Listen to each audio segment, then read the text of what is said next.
Hello বন্ধুরা, আশা করি আপনারা সবাই ভালো আছেন। তো আজকে আমি আপনাদের দেখাবো আপনারা কিভাবে ইউটিউবে সঠিকভাবে এই ভিডিও আপলোড করবেন, সেই প্রসেসটা আজকে আমি আপনাদের সম্পূর্ণ দেখিয়ে দিব। তো ইউটিউবে সঠিকভাবে ভিডিও আপলোড না করলে সেই ভিডিওতে আপনারা কোনোভাবেই ভিউজ পাবেন না বা সেই ভিডিওটা আপনাদের ভাইরাল হবে না। তো কিভাবে আপনারা সঠিকভাবে ভিডিও আপলোড করবেন সেই প্রসেসটা সম্পূর্ণ দেখিয়ে দেবো। ছোট্ট একটু ভিডিও হবে, আশা করি সম্পূর্ণ ভিডিওটুকু দেখবেন আপনারা। তো ইউটিউবে কিন্তু দুইভাবে ভিডিও আপলোড করা যায়। এক, ওয়াইটি স্টুডিও, এখানে দেখতে পাচ্ছেন এই ওয়াইটি স্টুডিও অ্যাপসের মাধ্যমে আপলোড করা যায়। এছাড়া ইউটিউবের যে অফিসিয়াল অ্যাপসটা আছে সেটার মাধ্যমে কিন্তু আপলোড করা যায়। তো আজকে আমি আপনাদের ইউটিউবের যে অফিসিয়াল অ্যাপসটি আছে এটার মাধ্যমে ভিডিও আপলোড করে দেখাবো। তো চলুন আমি ইউটিউবের অফিসিয়াল অ্যাপসটাতে ক্লিক করে নিই। ক্লিক করে নেওয়ার পর দেখতে পাচ্ছেন ইউটিউবটা কিন্তু এখানে ওপেন হয়ে গেল।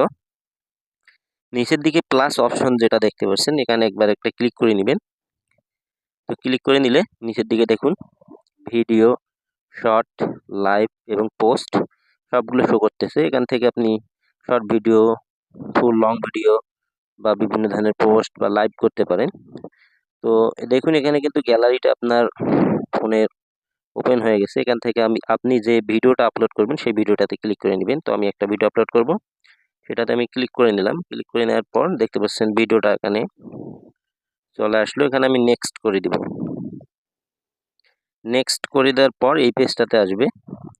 তো এখানে উপরের দিকে দেখতে পাচ্ছেন কর্নারে একটা পেনের মতো অপশন দেখা যাচ্ছে। তো সেই পেনের মতো অপশনটাতে ক্লিক করে একটা থাম্বনেল অ্যাড করতে হবে। তো থাম্বনেলটা আপনারা আগে থেকেই তৈরি করে রাখবেন। তো আমি এখানে পেনের মতো অপশনটাতে ক্লিক করে দিয়ে থাম্বনেলটা অ্যাড করে দিব। এই দেখুন এখানে আমার থাম্বনেলটা চলে আসলো। এখন আমি ডানে ক্লিক করলে আমার কিন্তু থাম্বনেলটা দেখুন এখানে ভালোভাবে অ্যাড হয়ে গেল। এখন আমাদের পরবর্তী যে স্টেপগুলা সেগুলো দেখাবো। তো এখানে দেখতে পাচ্ছেন আনলিস্টেড দেখা যাচ্ছে। এখানে কিন্তু তিনটা অপশন আছে, পাবলিক, আনলিস্টেড এবং প্রাইভেট। আপনারা অবশ্যই আনলিস্টেড করে ভিডিওগুলো আপলোড করবেন। এর পরবর্তীতে আরেকটা অপশন দেখা যাচ্ছে, দেখুন no it's not for kids, এখানে ক্লিক করবেন।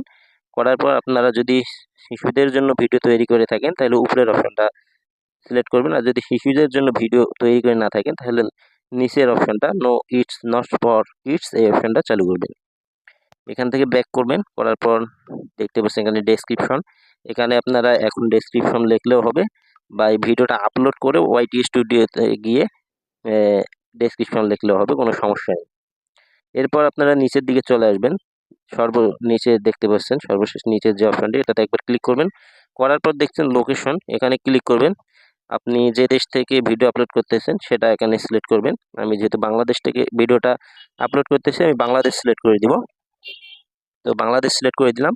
এবার দেখতে পাচ্ছেন 2 নম্বরে যে ট্যাগ অপশনটা আছে, এখানে আপনি যে ট্যাগ ব্যবহার করবেন এই ট্যাগ লিখবেন। এখন লিখলেও হবে বা ভিডিওটা আপলোড দেওয়ার পর ওয়াইটি স্টুডিওতে গিয়ে লিখলেও হয়ে যাবে, কোনো সমস্যা নেই। তো আমি ট্যাগ এখন লিখবো না। 3 নম্বর যে অপশনটা অল্টারেট কন্টেন্ট, এইটা এখান থেকে কিন্তু সিলেক্ট করতে হবে। তো আপনি যদি আপনার ভিডিও এআই দিয়ে তৈরি করেন বা কোনো প্রকার এআই এর সাহায্য গ্রহণ করেন তাহলে ইয়েস উপরের অপশনটা সিলেক্ট করবেন। যদি এআই এর কোনো সাহায্য না হয় বা আপনার ভিডিওটা আপনি সম্পূর্ণ তৈরি করেছেন আপনি নিজেই, কোনো প্রকার কোনো এআই এর হাত নেই, তাহলে আপনি নো অপশনটা সিলেক্ট করবেন। করার পর এখান থেকে বেরিয়ে আসবেন। বেরিয়ে আসার পর আপনার মোটামুটি কিন্তু এখানে কাজ শেষ। এখন আপনি ভিডিওটা আপলোড করে দিবেন। আপলোডে ক্লিক করলে এখন ভিডিওটা সম্পূর্ণ এখান থেকে আপলোড হয়ে যাবে। তো ভিডিওটা আপলোড হওয়া পর্যন্ত আমরা অপেক্ষা করব, ব্যাক করব। তো এই দেখতে পাচ্ছেন আমার ভিডিওটা কিন্তু এই দেখুন এখানে আপলোড হচ্ছে। দেখুন 565 এমবির একটি ভিডিও, এটা কিন্তু আপলোড হচ্ছে। এখন যদি আমি ওয়াইটি স্টুডিওতে ঢুকি তো এখানে ওয়াইটি স্টুডিওতে ঢোকার পর কন্টেন্ট অপশনে যদি ঢুকি তাহলে আমরা দেখতে পারবো যে ভিডিওটা আপলোড হচ্ছে।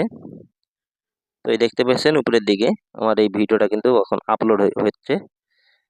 এখানে এখানে যখন আপলোড কমপ্লিট হয়ে যাবে তখন এই ভিডিওটাতে এখান থেকে ঢুকে আমি সমস্ত প্রকার ডেসক্রিপশন, ট্যাগ, টাইটেল সমস্ত কিছু কিন্তু আবারও লাগিয়ে তারপর কিন্তু এই ভিডিওটা আপলোড করতে পারবো, কোনো সমস্যা নেই। তো এভাবেই আপনারা ভিডিওগুলো আপলোড করবেন, তাহলে আপনাদের ভিডিওগুলা খুব সহজে ভাইরাল হয়ে যাবে এবং আপনাদের ভিডিওগুলোতে ভালো পরিমাণ ভিউজ আসবে। তো আশা করি ভিডিওটি ভালো লাগবে। ভিডিওটি ভালো লাগলে অবশ্যই আপনারা আমার চ্যানেলটি সাবস্ক্রাইব করে চ্যানেলটির সাথেই থাকবেন।